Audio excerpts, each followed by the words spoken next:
Israel, and it's told. Oh, thanks. It's told by a people who themselves knew their history pretty well, but also found themselves at a very distinct point in it. So what I mentioned was the exile in 539 BC. I'm sorry, in 587 BC. 539 is when they come back. We'll get to that part later. In 587 BC, the Temple of Jerusalem was destroyed. The walls of the city were destroyed. The king, King Zedekiah, was blinded and then executed publicly. The point was to show that the Davidic line, the line of Davidic kings, that Jerusalem and the people of Judah were so proud of and also believed deeply that God, Yahweh, the God of Israel, had given them these kings that would guide them, that would give them peace and justice. The people of Jerusalem watched not only their temple be destroyed, but also the Davidic kingship be destroyed. And then many of them were taken abroad, taken into captivity. So the book of Daniel begins with this traumatic event. One of the things I said was that the Bible actually presents to us several different ways to interpret why this happened, what exactly happened, even why it happened, and what the purpose of it was. Many books like Jeremiah and Ezekiel, many prophetic books, they tell us that the people of Judah sinned and that this was in some way the destruction of Jerusalem, and the exile was in some way a way to reshape or reform the people of Judah, that injustice had reigned for too long in Jerusalem, that the kings had been reduced to in a way, sort of caricatures of what God had promised that the kings of Jerusalem would be. They were full of injustice and bloodshed of the innocent. And so the way that Jeremiah talks about it, the way that Ezekiel talks about the exile, they say that the destruction of Jerusalem and the time of the exile was a time to reform the people. There was, in a way, kind of a punishment for sin. That is to say that the people needed in some way to face some consequences for their actions. This is the way that Jeremiah talks about it. He says, you've done this to yourselves. Like the Babylonians came and destroyed you because you were not a good people. And you in a way, created the problem that the Babylonians ended up trying to solve, which is they try to destroy your city. So all to say that Jeremiah and Ezekiel have these different ways of thinking about the exile and why it happened. Daniel comes to us from a different group of people. It doesn't come to us from the folks who wrote Jeremiah or the folks who wrote Ezekiel. It doesn't come to us from the folks that wrote the book of Kings, First and Second Kings. They agree with Jeremiah and they agree with Ezekiel. Even the book of Isaiah agrees in large ways with Jeremiah and Ezekiel. Daniel sets apart. Daniel's argument really is that God allowed Jerusalem to be destroyed, perhaps for many different reasons. But the reason that Daniel lifts up is that this spread abroad the people of Judah like seeds that were going to be spread throughout the world. And they were going to bring the message of Yahweh as the sovereign God of the universe and the creator God of the universe to many different peoples around the world. And they were going to, in a way, preach about the saving power of Yahweh. So Daniel's first 6 chapters present these stories of these 3 youth. Shadrach, Meshach, and Abednego are their Babylonian names. Their Hebrew names are Hananiah, Mishael, and Azariah. And these 3 youth have another friend, Daniel. For some reason, they sit apart. There's the 3 friends, and then there's Daniel. We'll get to that part later. But these 4 really youth are held together in a way in this almost like a prison school. Like they're sort of in prison, they're sort of in school, but they're being trained to work for the Babylonian king. And so the big question is, should they work for the Babylonian king? Is this in some way giving up on Yahweh, giving up on Judah to join forces with and to get a paycheck from the Babylonians? If Nebuchadnezzar killed the king of Judah, the Davidic king, and destroyed the temple, and now wants to pay you money to help him run his empire better, that's a tricky ethical situation. And so the book of Daniel suggests to us that this was a big question, and it was something that people were actually there are many Jews that were confronted with this problem. They were probably asked or commanded that they had to work and use their scribal skills. I mean, these are apparently smart and elite highly educated youth that are being forced now to work for Nebuchadnezzar in the court. And they're being trained in Babylonian language, Babylonian thought, Babylonian religion, Babylonian diplomacy, and they're being uh, shaped into being bureaucrats, but high-ranking bureaucrats for the Babylonian king. In chapter 1, we talked about how Daniel doesn't say no to this. And this is probably an example. It's trying to set an example to Jews who are spread abroad in the diaspora. Um, these Jews who've been working for many probably different foreign kings. There were many Jews that were taken to Babylon, but other Jews were spread into other areas. Other Jews ran away. Jeremiah and his friends went into Egypt, and many of them began to work for Pharaoh because they were skilled scribes and they had to earn a living in order to survive. So they started working. Many Jews ended up being mercenaries for different kings around the world. So after the destruction of Jerusalem, we find evidence of Jews as far away as Spain, as far away as Sudan, as far away as Bactria, that is to say, modern Tibet. We find evidence of Jews going all over the place. They've been scattered. Do they remain Jews? Do they remain loyal to Yahweh, their God? We brought up some questions. Did God abandon them? Is God still upset with them? Even if they wanted to worship God, would God have them? So there's all kinds of questions too about their identity. Do they give up their old identity and join with whoever they are living with? So do they become Egyptians? Do they become Babylonians? And we talked about how most people in that region of the world, most of those little countries that you read about in the Bible that are around Israel and Judah, like the Phoenicians, the Philistines, the Moabites, the Edomites, the Ammonites. You get these lists, the Girgashites, the Jebusites. You read these lists of these ancient peoples in the Bible, and none of them exist anymore. There's no Moabites today. There's no Girgashites. There's no Hivites. There's no Hittites anymore. What happened to these people? They assimilated. They assimilated into larger kingdoms that conquered them. So the people of Lebanon today just are the ancient Phoenicians, the same DNA, but they have over successive generations really been assimilated to many different ethnicities and cultures. And most recently, now people in Lebanon speak Arabic, but thousands of years ago, their ancestors spoke Phoenician. So that is to say that Jews stand apart as one of the only people who clings to their identity in diaspora, even when it is a great disadvantage to them. So this is the surprising thing. We read letters. I should have, I meant to put pictures of this in a slideshow, but I'll show you next week. But there's a place called Elephantine. It's spelled like elephant, Elephantine, and it's an island in the very south of Egypt. It's in the Nile River, and it's just north of Sudan. So it's at the very southern tip of ancient and modern Egypt. And on that island, there was a large group of Jewish mercenaries. And these people were people who had left after the temple was destroyed. And they ended up in the far southern reaches of Egypt, living together in a community. And many of the men fought in the military. They worked for Pharaoh. But also they built a temple to Yahweh. And we have evidence of this. There's letters that they wrote. They actually wrote letters to Jerusalem.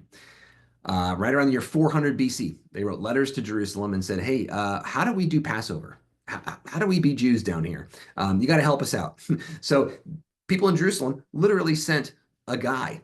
This guy went on this incredibly long, incredibly dangerous journey from Jerusalem to Sudan, and ended up in the island of Elephantine and taught them how to do the Passover. And we have letters back and forth from Jerusalem and from this colony in 400 BC, military colony full of Jews. So these are folks who were really trying hard to preserve their identity as Jews, and it stuck out.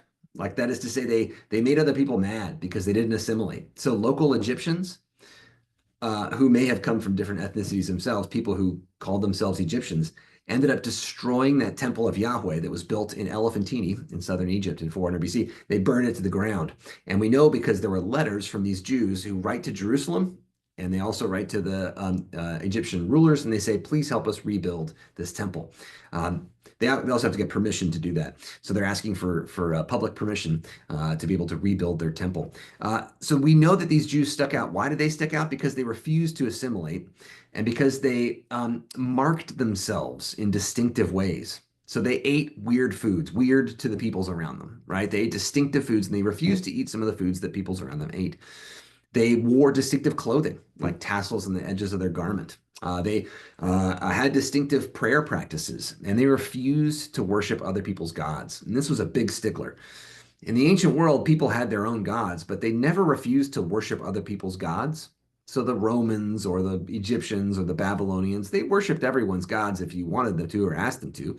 So if they visited a foreign land, like an Egyptian dignitary, they'd worship the local gods wherever they went. They would never say no to that. The one people we know that refuse to worship the gods of the places that they go to is the Jews. And they were called atheists for this. Literally, they were like, you don't believe in the gods. Monotheism wasn't a thing. So that is to say that these ancient Jews stuck out primarily because of their religion and their religious practices that would not assimilate to the peoples around them, but also their food, their clothing, their language, other things made them stick out, and they became targets. As you know, we can see this in the world today, right? People stick out, they're treated as targets, and especially when local people who are considered normal, whatever that means, local people who consider themselves normal, and you have these minority groups that stick out. And when those minority groups start to do well, when they start to earn some money, when they start to get nice pieces of property, when they start to advance in the bureaucracy, to get better jobs, you start to get some jealousy. So there begin to be local people, and this happens in Egypt, it happens in Babylon, it even happens in Judah. So it happens all over the place. When you get foreigners rising up through the ranks and retaining their own identity and refusing to assimilate, you get tension and you get anger and competition. So the book of Daniel begins with Daniel marking his own identity in secret. He knows it's dangerous to do this, so he refuses to eat the food that the king brings him. And he works out a very skilled diplomatic way for him to not eat this food that he would consider defiling to him, and eat the food that he wants to eat and that he thinks that God wants him to eat, but also not let the king know and not endanger his his own bosses in a way. So that's chapter 1. Starting in chapter 2 and all the way through chapter 6, we get story after story of Daniel and his friends sticking out too much, primarily because of their faith and facing consequences. And the big question is, do you give up? Do you give up on your faith? Because things get tough. All right, I'm going to stop there. I'll take some questions if anyone has them. Anything that we talked about last week or things I brought up this week that we want to stop and consider before we move on to chapter 3 and the golden image of Nebuchadnezzar. Questions, comments? Any questions or comments in the room here or remotely? If not, that's fine, but you always feel free to raise your hand and we'll get the Zoom hand if anyone needs something. Okay, great. All right. I see anything right now. We got something. Okay, great. Okay. So if you have your Bible, turn to chapter 3 of Daniel. If you have your phone, you can just Google Daniel chapter 3. I'm going to use the NRSV, New Revised Standard Version, but there's lots of good versions of the Bible out there. I may read some words that are different than yours, but most Bible translations are really good. If you have a question about the particular words I'm using, feel free to ask. So chapter 3 starts. King Nebuchadnezzar, the king who destroyed Jerusalem, knocked the temple to the ground, that guy, made a golden statue whose height was 60 cubits. Now, a cubit is the length between your elbow and your hand, basically. It's this length right here. And there's actually different measures of it. So there's an Egyptian cubit, there's a Babylonian cubit, there's different lengths that were standardized. We're not exactly sure how big this is, but somewhere around let's just say like 120 feet, something like that, and whose width was 6 cubits. So if something's 120 feet tall and 12 feet wide, and it's a big statue. Now, do we have any structural engineers? Do we have any architects here? If you make a giant metal statue that is 120 feet tall and 12 feet wide. Does that sound super stable? Is that going to stand? Probably not. That's asking for a problem, right? This really long, really tall, really narrow statue. This is probably impossible to build. Folks have tried to show this mathematically. This is not. This is not. It's supposed to be silly. Uh, this happens in other literature too. The Book of Esther, written in a similar time about a similar issue. Esther is a diasporic Jew, a Jew in diaspora, who is working for the court of a king and has to hide her identity or she might die, right? So this is a similar story. Esther begins by saying the state of Persia, like the kingdom of Persia, had 120 states in it, or satraps, they call them, 120 satraps or states, which is not true. It had 20 something, 22. It's supposed to be silly. There's something over the top about this. It's humorous. This is supposed to be funny that Nebuchadnezzar builds this ridiculous statue that's going to fall down. And I think there's a point to this. That is to say that the king has lots of power. He has lots of money. He thinks that he can control everyone, but ultimately the things that he tries to do will fail. They'll fail because he doesn't understand things very well. Okay, so he set this up in the plain of Dura, which is actually just the plain of the river of the Euphrates River. So he set it up right on the Euphrates River in the province of Babylon. King Nebuchadnezzar then sent for the satraps, the governors, you might think, and the prefects, the governors here, we might think of those as mayors, really, the counselors, the treasurers, the justices, the magistrates, and all the officials of all of the provinces. Okay, so all of the kingdom's officials. And this list is repeated like 3 or 4 times in this chapter, and I think it's supposed to be funny. So King Nebuchadnezzar sent for the satraps, the prefects, the governors, the counselors, the treasurers, the justices, the magistrates, and all the officials of the provinces. In other words, he wanted every single bureaucrat there. Every single person who was working for the government in any capacity whatsoever, every single person, he wanted to assemble them because he wanted to show his power by forcing them to do something. So he wanted them to come to the dedication of the statue that King Nebuchadnezzar, this silly, impossible statue that he had set up.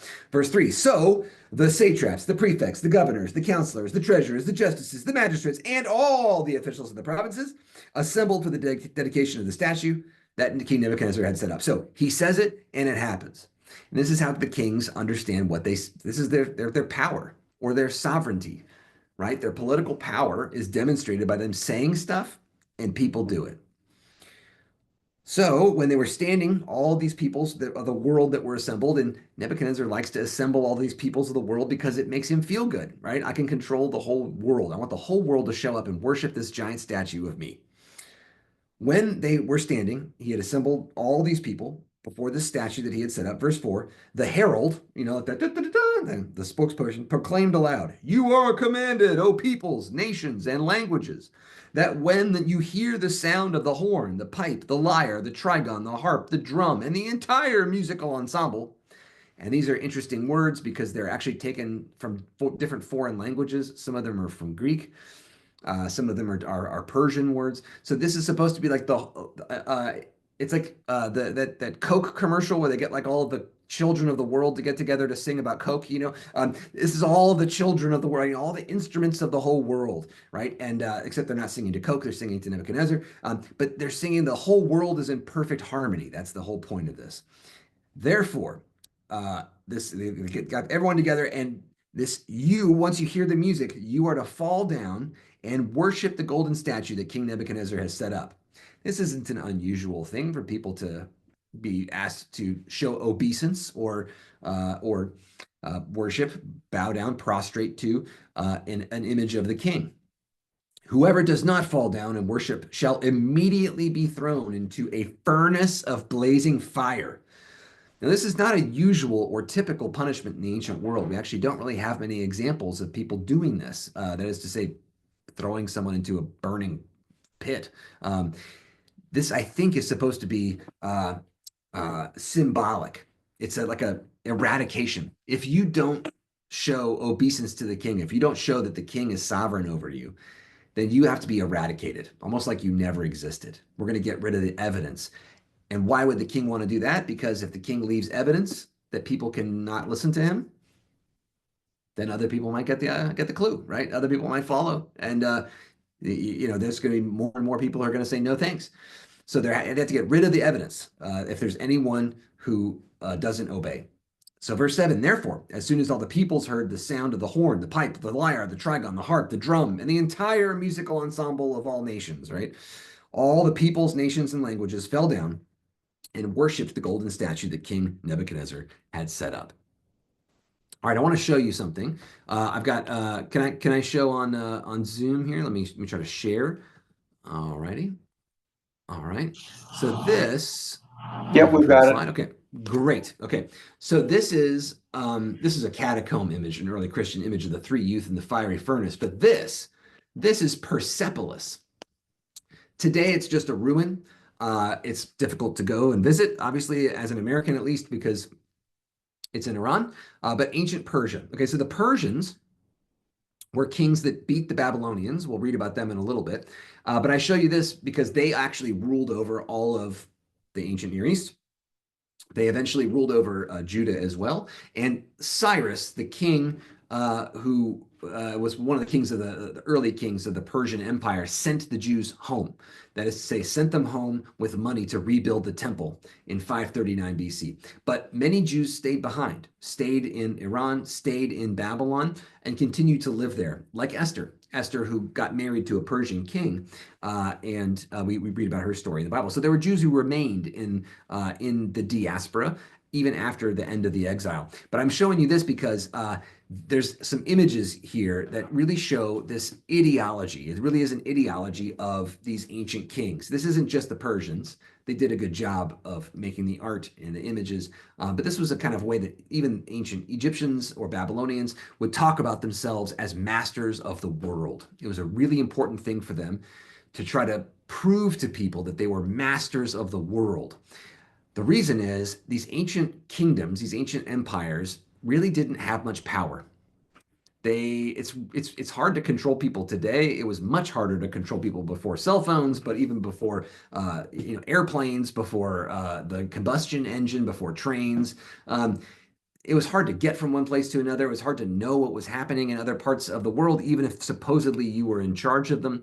So these big ancient empires, they had one giant army that they would send around and basically knock down cities and destroy them, like Jerusalem, if they thought that they were rebelling. But most of the time, it was pretty easy to act as if the empire, I mean, at least for a while, until that giant army could get to you, which sometimes could take years, it was easy to pretend like the empire didn't really exist. So the kings wanted to project their power through images, through culture, through stories, and try to convince you in many ways to play along with them, to recognize their authority. And many of the kings, ancient Egypt, ancient Babylon, they often had images of them killing people or destroying cities, simply to try to scare you into giving your money and being a part of their empire and never fighting back and never rebelling. The Persians were a little different. The Babylonians had a little bit of that. This is kind of, this chapter 3 of Daniel sounds a lot like this one particular kind of propaganda we see from the ancient world.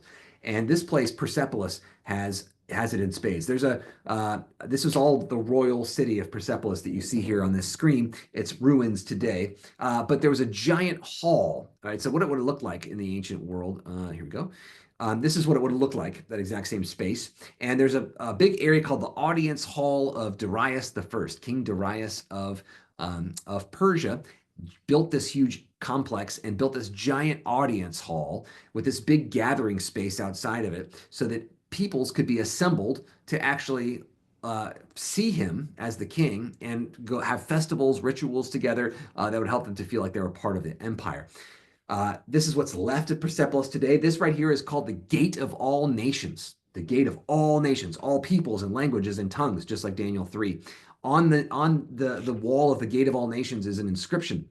Ahura Mazda is the great god of the Persians. So it's like, their big god. A great god, it says, in 3 different languages. so that all the peoples of the world could read it. A great god is Ahura Mazda, the god of the Persians, who created this earth, who created heaven, who created humanity, who created happiness for humanity, who made Xerxes king, the one king over many kings. I am Xerxes. This was written by Xerxes, the great king, the king of kings. That's a Persian term there, the king of kings, later stolen by followers of Jesus. The king of all countries and many men, the king in this great earth far and wide, by the favor of the great god Ahura Mazda, this gate of all nations I built. The whole point of this is to say that this Persian king wanted you to feel like you were a part of this giant, amazing thing when you walked through this gate. It's your gate too. I am your king, just like this great God of Ahura Mazda created you, and I am working on behalf of this king. And isn't it so wonderful that you can be a part of this too? So when you walked to have an audience with this Persian king, you would walk into this big open space, and there was this big giant building called the Apadana. And this is what we're looking at right here, the Apadana, a reconstruction of it. And there were these giant carvings, images carved into either side. And so when you walked up close to this to begin to see the king, you would see these images. You can see these images on the bottom there where the stairs are. And you got closer and closer, and you'd see just thousands of these images carved into the wall. And then you got it closer and closer. This is an image of what it looks like today. This is a black and white image from the archaeological team that uncovered it. But you would see these kind of three different panels. On one side, that's over here, you'd see these teams, really, of peoples of all the places that the Persians knew about in the world, separated by these little trees. Here, I'll show you a little close up. On the other side, there were all these Persian soldiers, but they weren't coming to fight. They were actually coming to have a big party. So when you came to have an audience with the Persian king, who you probably owed a lot of tax money to, instead of seeing a picture of the king killing people and trying to threaten you, instead you saw a picture of a giant party that was about to happen, and all the peoples of the earth were invited. And so this is an image of all these different Persian nobles and warriors who are not fighting. They're coming there and they're talking, chatting with each other. They're bringing their party favors, and everyone's about to have a big giant party together. Here's a little close up. These are Persian nobles and soldiers who are all just getting ready to hang out together. And here's some servants of the king bringing the king's apparatus, like the king's stuff, the king's tent and his footstool and so on. They're gonna the king's gonna be there hanging out with you and having a big party. There are Persian soldiers that are a big part of this image, but they're not fighting. They're marching. It's a parade, a big victory parade, but you're a part of it. It's all so fun and wonderful and beautiful. And on the center panel, there's the king here. This is Darius, and then the crown prince behind him, and there's actually this guy walking up with his hand on his mouth. That's the field marshal. He's putting his hand on his mouth to say, "Can I say something to you, King?" And he's saying, "Everything's ready for the big party. Everything's ready for the big parade. The parade of all nations is set to begin." There he is. Are you ready to go, King? And on the other side, we have these trees, and between each tree, there's like 70 trees. Between all the trees, there's different peoples of the world, and they are actually shown in something that was unique at that point in the history of the world. They were shown in their own local dress, their own local hairstyles, with their own local animals, their own local goods that they made. And they were bringing these things as gifts to the king. And they were all accurate.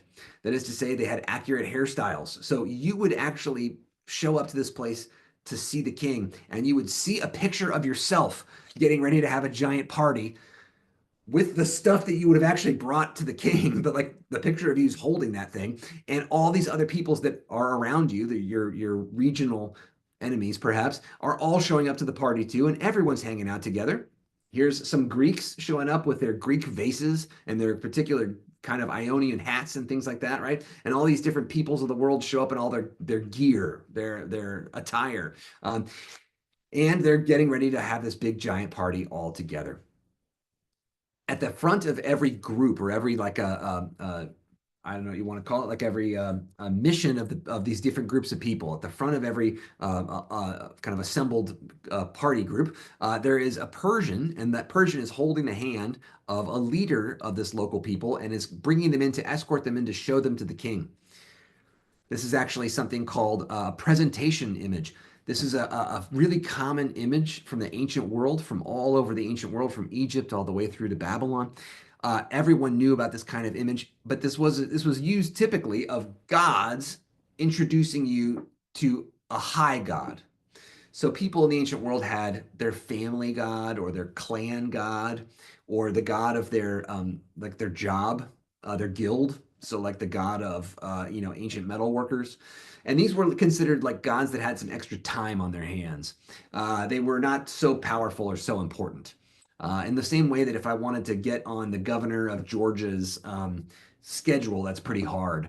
But my local representative to the Georgia state government, I could probably say hi to them. So the lower level gods were understood to have more time.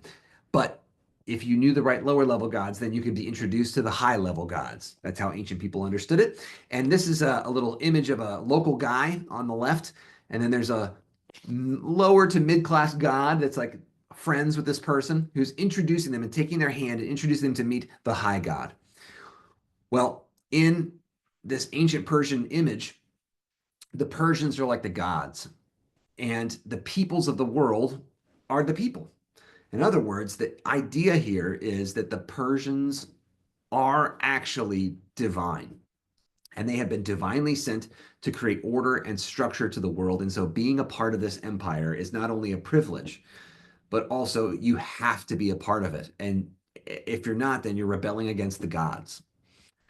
So this is a kind of a complicated way of imagining this. This is actually in the treasury in Persepolis in this ancient Persian complex, and this is an image on the top. There is the king, but he's on a giant throne that's being supported by all the different peoples of the world, and they're all together in their own local hairstyles and clothing, holding up together this Persian Empire. So the Persian Empire needs you and needs your cooperation to run smoothly and efficiently. And the gods have deemed it that this is the way the world needs to be. So if you want to be having a party, this is the only way to have it. Otherwise, you're fighting against the way the world has been ordered and structured. Did this work? Yes, we know that this worked. Why? Because who destroyed Persepolis? It was Alexander the Great's army of Greeks. And there's whole parts of this building. They destroyed and burned Persepolis. That's why it's in ruins now. And there were whole parts of this structure where Alexander's army hacked away at the faces of peoples that they didn't like the pointed hat Scythians in the middle there. On the bottom there, though, it says Ionians, and they left their faces perfectly whole. And if anyone knows where the Ionian Sea is or who Ionians are, those are Greeks. The pointed hat Scythians, enemies of the Greeks, they got their faces hacked out, but the Greeks saw themselves and they put down their weapons. That is to say that this propaganda worked against an invading army.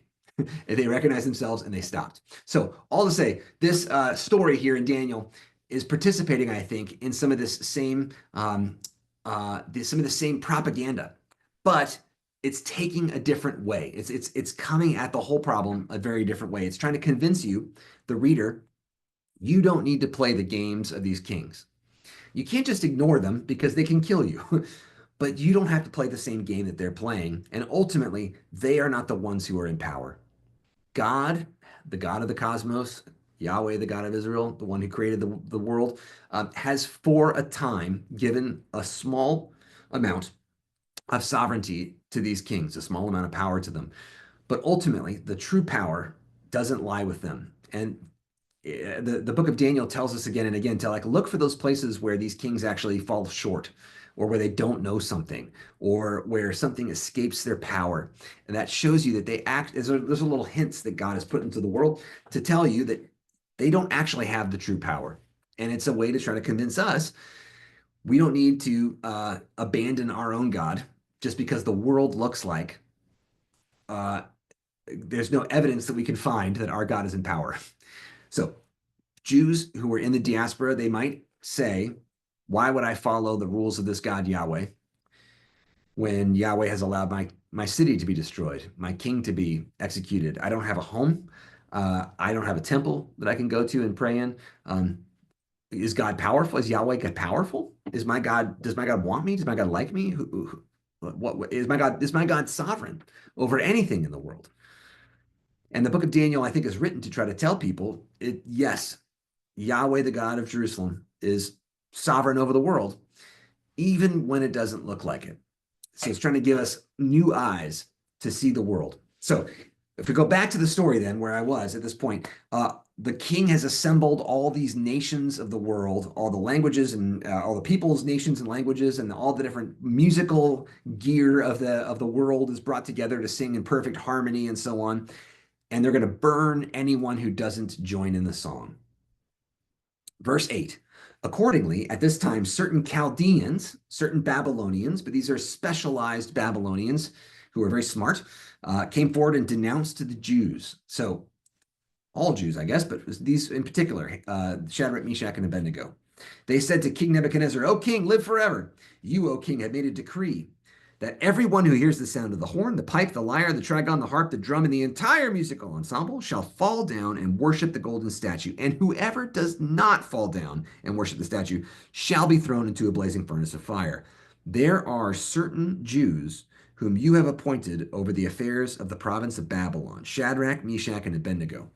Now, at the end of chapter 1, they get promoted, and at the end of chapter 2, they get promoted again. Now, this is why these Chaldeans or these Babylonian wise men who work for the government, they are mad because these outsiders have leapfrogged them. So now they rank higher than them. They're getting more money than them. They're getting more authority than them, more recognition. So this is they're going to figure out a way to bring these guys down. So they said, we recognize that these Jews did not show up to work. Now notice that the Jews don't like fight back. They're not like attacking the Nebuchadnezzar. They're not knocking down the statue. They're not setting off fire bombs, or they're not rejecting openly what happened. They're just not showing up to work that day and not calling in sick so that no one notices, right? They're just trying to absent themselves, subtract themselves from this public display of power. But the Chaldeans notice, and they say, if you let them not show up to work, I know they're strange. They like to worship their own God. They don't like to worship other gods. But if you let them not show up, guess who's not going to show up next week? More people. And then more people aren't going to show up again. And then everyone's going to see that you don't have any power. So then verse 12, there are certain Jews. They don't serve your gods, and they do not worship the golden statue that you have set up. So the Jews' weakness is that they only worship their God. This is like an Achilles heel for them. So Nebuchadnezzar, in furious rage, because he's been shown that he doesn't have all the power, so it makes him mad, commanded that Shadrach, Meshach, and Abednego be brought in. They brought these men before the king. Nebuchadnezzar said to them, is it true, O Shadrach, Meshach, and Abednego, that you do not serve my gods and you do not worship the golden statue that I set up? Now, if you are ready, when you hear the sound of the horn, the pipe, the lyre, the trigon, the harp, the drum, and that entire cosmic musical ensemble, if you don't fall down and worship the statue that I have made, well and good. But if you do fall down and worship, then well and good. Then I won't kill you. But if you do not worship, you shall immediately be thrown into a furnace of blazing fire. And who is the God that will deliver you out of my hands? So they're going to have this public display, right? This is a public test. Later, the Romans would do this to some Christians. They would say, worship the statue of, or worship this image of Caesar. If you don't, we'll kill you. So this actually happened in certain places and times.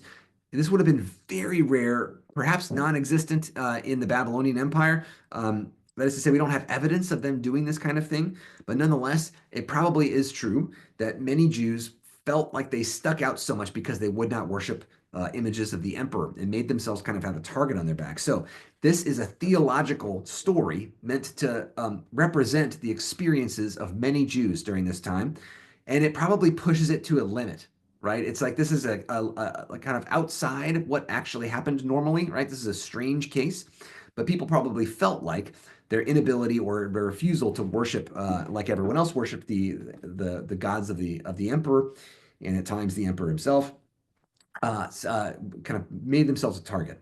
Okay, so this end of verse 15 there. If I throw you into this blazing fire, who is the God that will deliver you out of my hands? A great rhetorical question. The answer is there's no God that can do that, right? Except we're going to see that Shadrach, Meshach, and Abednego believe that there is such a God. Shadrach, Meshach, and Abednego answered the king, O Nebuchadnezzar. Now, before I even read this, what might many Christians today think that they should do if someone says, you need to worship God, and if you don't, you'll get punished? They might think that they need to like make a big deal of it and say, I'm gonna prove my faith to you, and so on, and kind of publicly say these kinds of things. Remember, there was like a movie. I didn't never saw it, but I saw like ads for it. It was like God's Not Dead. It's about like a university professor that tries to tell a student like that he has to say to get an A in his class that God doesn't exist, and the kid doesn't, and like has a public showdown. And the kid shows his faith and refuses to cave in. Um, this is really different here. This is not what many Christians imagine. So Shadrach, Meshach, and Abednego, they say, "Oh Nebuchadnezzar, we have no need to present a defense to you in this matter. We're not going to argue with you. If they say, if our God whom we serve is able to deliver us from the furnace of blazing fire and out of your hand, O king, let him deliver us." So I just want to repeat the end of verse 15 is the king saying, what God exists that could, you might imagine many people say, Yahweh, the God of Israel. You know, Christians might say, Jesus can do it, right? They say, we don't know. If our God can do this, then we wish our God would deliver us. But if not, be it known to you, O king, that we will not serve your gods and we will not worship the golden statue that you have set up. One thing that's really important about this is that they do not assume that they have the power or the knowledge. They don't have the power or the knowledge. This is actually a really important part of worshiping God. This is a huge part of the Reformed tradition. You know, Karl Barth talks about this. I mean, this is goes back to Calvin. Uh, if we think we know everything about God, then we actually think we're God. If we think we have all the answers, that means that we think we are the answer. In the Bible, Deuteronomy, but also in the Christian tradition, Augustine, Calvin, and Karl Barth, right? Some of my favorite theologians, they go on and on about idolatry. And what they say is that worshiping Marduk, the god of Babylon, or worshiping a statue of Nebuchadnezzar, yeah, that's idolatry. Great. But everyone kind of agrees on that. The more subtle kind of idolatry is when we make our own idols in the image of God. When we make our own idols in the image of what we think God should be like and is like, and then we defend that. But I love Shadrach, Meshach, and Abednego here because their response to Nebuchadnezzar saying, "Do you know a God that can save?" They say, "We trust the God Yahweh. If Yahweh chooses to save us, wonderful. If Yahweh doesn't save us, that is actually not evidence that there's no Yahweh and that Yahweh is not powerful. If Yahweh chooses not to save us, we're still not going to worship your statue, regardless of what happens." What they're really doing is putting the sovereignty, the power, back in God's hands. And they're rejecting the idea that they have any power over God to tell God what God has to do or who God has to be. So I think this is actually like a really important message today for Christians, but also it's a really important message for us in our own faith. When the world looks like God doesn't exist and God's not around, we might get upset with God. That's fine. It's fine to get upset with God. It's fine to ask deep questions about God. It's fine to tell God that, you know, why don't you show up, right? The Psalms are full of that kind of stuff. People saying, God, you got to help. You got to show up. Please show up. Why aren't you here? Why did you abandon me? As Jesus says in the cross, my God, why have you abandoned me? It's okay to ask those questions and vent our feelings to God. But in the end, what we're asked to do is really relinquish our power and our authority and our knowledge to God and say that God actually ends up having the final say. So when we look at the world and we see a world that seems out of control in pure chaos, a world that God can't possibly be in control of because everything looks like it's the opposite. Ultimately, what God has to do is to trust, and that's what faith is. This is faith to say if God wants to save, God can save. So then Nebuchadnezzar was so filled with rage, he gets so mad because they're actually like kind of outdoing him here, right? They're showing that they actually believe that their God has all the authority and all the power, and they have none, and the king has none. So Nebuchadnezzar gets so mad, he tries to heat up the furnace 7 times hotter than it could ever be heated. It's so hot that it burns everything around it. Even the people that are working for Nebuchadnezzar get burned, and the king throws them into the blazing fire. And then verse 24, then Nebuchadnezzar was astonished, and he rose up quickly. He said to his counselors, wait a minute, didn't we throw 3 guys into that fire? And they said, true, O king. And he said, but I see 4 guys in there, and they're not bound anymore. Like their ropes that they were tying their arms got burned up, but they seem to be fine. there's also this fourth guy who's walking around with them. Now, Christians often say that's Jesus. He doesn't say that. This could be an angel, could be an apparition of God in some way, it could be Jesus. We don't know, but that's not the point. The point isn't exactly who is this. Is it an angel? Is it Jesus? The point is that it's a symbol. This fourth being shows that they're not alone, and you are never alone. This is a really important point of Daniel. There are many days, there are many times where you feel alone, abandoned, where Jesus on the cross felt abandoned and alone. And it's okay to vent frustration. It's okay to say, I feel totally alone. God, have you abandoned me? Why did you abandon me? But the truth of the matter that God asks us to trust, even when we don't see evidence for it, is that you are never alone. That it's hard to see, it's hard to perceive sometimes, but in those moments where you are deep in the fire, those are sometimes the moments where we actually most realize the presence of God and that God is near us and with us and that we actually haven't been abandoned. So Nebuchadnezzar then approaches the door of this furnace and he's yelling at him, Shadrach, Meshach, and Abednego. And then he says, servants of the Most High God. He realizes your God is higher than my God, and it must be higher than any other God because I've never seen anything like this. And you all serve that God, not me. And so this is a huge moment of humility for the king. Come on out. So Shadrach, Meshach, and Abednego come out of the fire, and the satraps, the prefects, the governors, the king's counselors, all these people of the world gathered together, and they saw the fire had not had any power. And that word there in Hebrew is sovereignty. That the fire had not had any sovereignty over these men's bodies. The hair of their heads was not singed, their tunics were not harmed, there wasn't any smell that came from them. And Nebuchadnezzar said, blessed be the God of Shadrach, Meshach, and Abednego. Now notice, the kids didn't change, Shadrach, Meshach, and Abednego. Daniel doesn't change in the whole book of Daniel. It's the king that changes. Why were these youth brought out to Babylon? Was it because they sinned and they deserved it? No, it was so that people around them could have their lives changed by coming into contact with the kind of faith that witnesses to the God who is above and beyond all things. So blessed be the God of Shadrach, Meshach, and Abednego, who has sent his angel or his messenger, that is to say, whatever that was in the furnace, and has delivered his servants who trusted in him. They disobeyed the king's command and yielded up their bodies rather than serve and worship any God except their own God. This is that moment of ultimate sovereignty. Therefore, I make a decree. Any people, nation, or language that utters blasphemy against the God of Shadrach, Meshach, and Abednego shall be torn limb from limb, and their houses laid in ruins. For there is no other God who is able to deliver this way. Now, we might think of that as a great ending. They won, Shadrach, Meshach, and Abednego. And the king ended up threatening to violently harm anyone who threatens the God of Shadrach, Meshach, and Abednego or blasphemes. I know that there's a lot of Christians today who would think that was a perfect ending to the story. We're going to use God's power to enforce exactly what we want on everyone else and make sure that like no one makes fun of me. That's the whole point, right? We'll violently hurt anyone who does. I think this is actually a bad ending. And I think the book of Daniel tries to show us in the next chapter that this is Nebuchadnezzar didn't get it. He got the idea that Yahweh is the true God of the cosmos. But what he didn't understand is that he thinks here that he's supposed to violently use his power to violently threaten anyone who's going to say anything about this God of Israel. I think he still thinks he has the power, and he thinks that he is still the one who is ultimately responsible for safeguarding God, which means he still has some lessons to learn about who's truly in power. And maybe he's still in the world of idolatry, even though he got the name right. He worships the God of Israel, right? The God of high heaven. He may be actually still worshiping an idol of his own making. And in chapter 4, we're going to come back and see that as well. So next time we're going to talk about chapters 4, 5, and 6.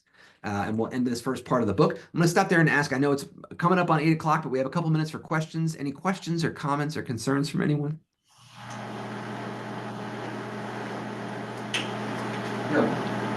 The question here, go ahead. Great.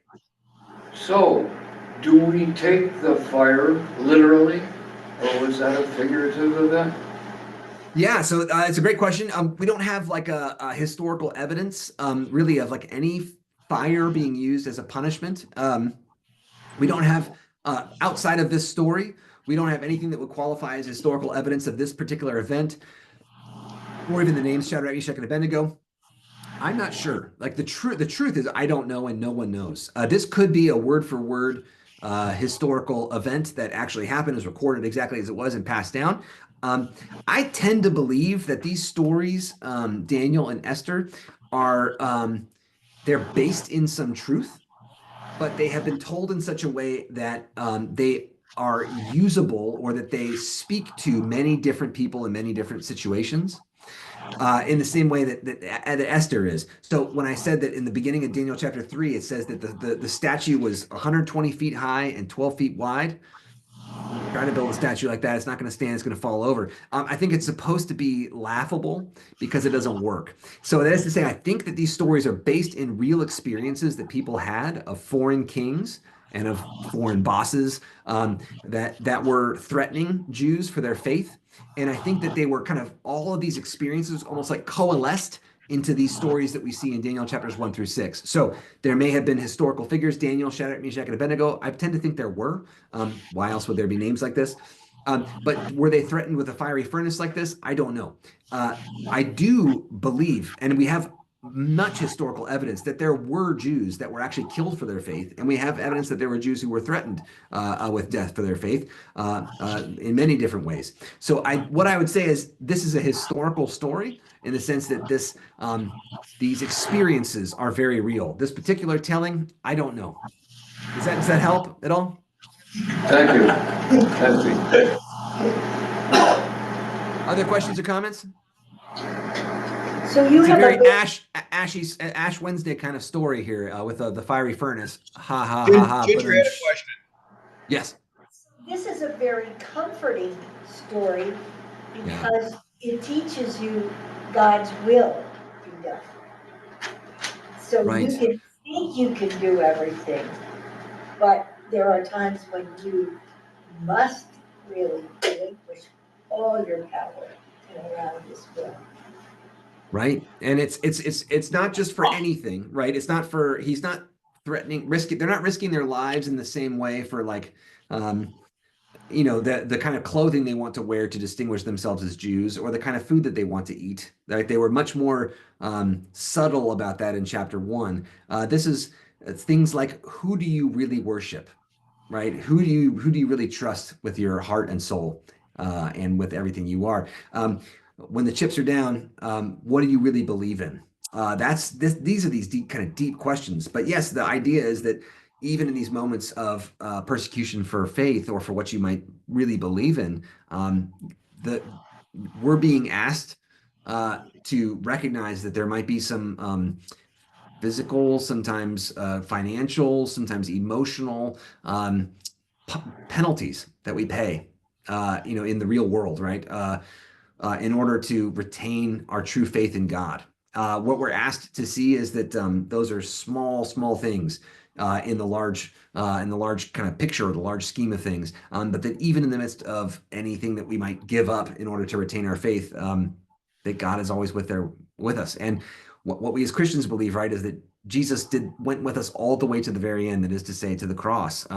Those who have paid the ultimate price for their faith, that Jesus has actually been there with them. That Jesus goes before them and is present in all of their pain. And then we're told, I know it's Ash Wednesday, sorry to bring this up, but about 40 days from now, we're going to be talking about something where these ashes actually, and this pain and this suffering actually isn't the end and never gets the final word, and that the resurrection actually is what lies beyond for all of us. So that's one of the things. Thanks for Virginia. Other questions, comments? No, it doesn't look like it. Great. Well, thank you very much for your time. If you want to take a look at chapters 4, 5, and 6 for next week, we'll spend most of our time on chapter 6, I think, but I'll briefly discuss chapters 4 and 5. If you have questions that pop up over the next week, you can write them down, or just even try to remember them. And I'll open next week by saying any questions or comments or concerns, and feel free to jump in there. All right, y'all. I hope you have a blessed Ash Wednesday. Remember, you are dust, and to dust you shall return, but the dust never has the last word. Amen. See y'all next week. Thank you for your time. Thank you. Yeah. Peace, y'all. Have a good night. So 4, 5, and 6 in the book of Yeah. Daniel. Yeah. said, I have not. Today.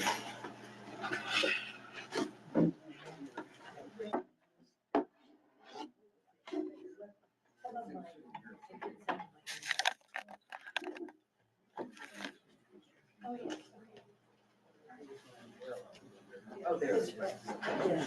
You're gonna need it, I think.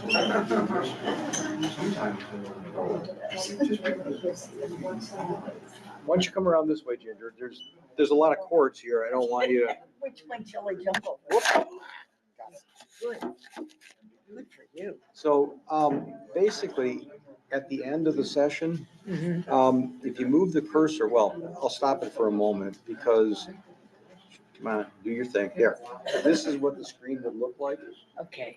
If you notice, there was something over here that said end. If you just kind of move the cursor around, Oh, yeah. now it says end. You Okay. can just click on that and then end the meeting.